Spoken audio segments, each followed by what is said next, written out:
As we know, keeping our promise of secure retirement to American workers while maintaining our nation's fiscal health is one of our greatest policy challenges. Social Security is facing a shortfall. Traditional employer-sponsored pensions are disappearing. And due to stagnant wages and income inequality, far too many Americans cannot afford to save for retirement. Americans are also living longer. Our birth rate is declining, and our population is skewing older.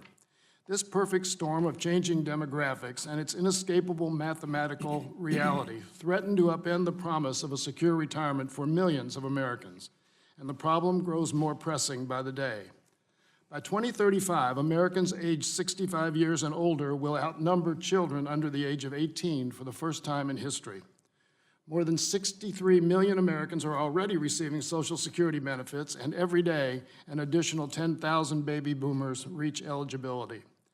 As a result, this bulwark program is facing serious long-term funding shortfalls, with promised benefits facing cuts as high as 20% as soon as 2035 if Congress does not act.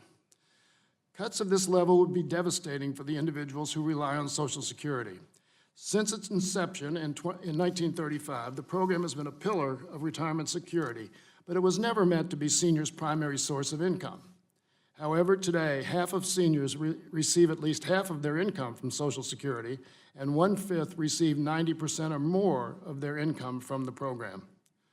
But it's not just those who rely on Social Security who are in jeopardy. In today's unreliable retirement landscape, even those hardworking Americans who have a pension are now at risk of losing their hard-earned benefits. In my home state of Kentucky, pensions for teachers and other state employees are under attack by our governor, who believes the people who educate our children are, quote, selfish for wanting the retirement they earned. Multi-employer pension programs throughout the country are unable to pay out at their promised rates. I've met with truck drivers from my district whose pensions will be cut by 60% or more if Congress doesn't step in. These are all American workers who planned for their retirement and contributed to their pensions instead of taking home more pay. Now, after working for decades, their planned retirements may vanish. However, the causes of this problem go even deeper than changing demographics and retirement programs. According to Federal Reserve economists, on average, the bottom 90% of American households have been unable to recover the wealth they lost during the Great Recession.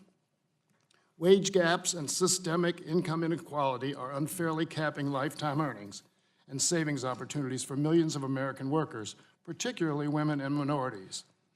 White retirees are almost twice as likely as Black and Latino retirees to have private retirement savings and are significantly more likely to have savings through an IRA or 401k retirement account.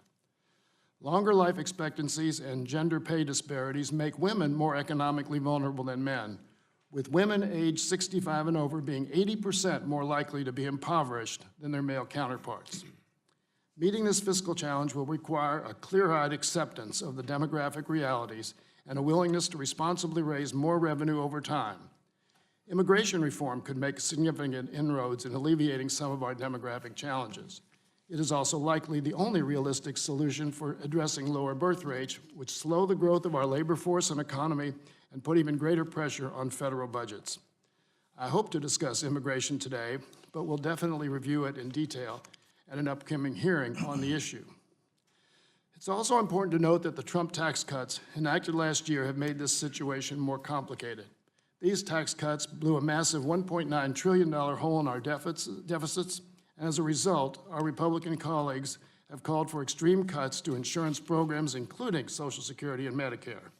These proposed cuts and the entire Trump budget were dead on arrival to Congress, thankfully, but they highlight how far apart Democrats and Republicans are when it comes to protecting Social Security and earned benefits.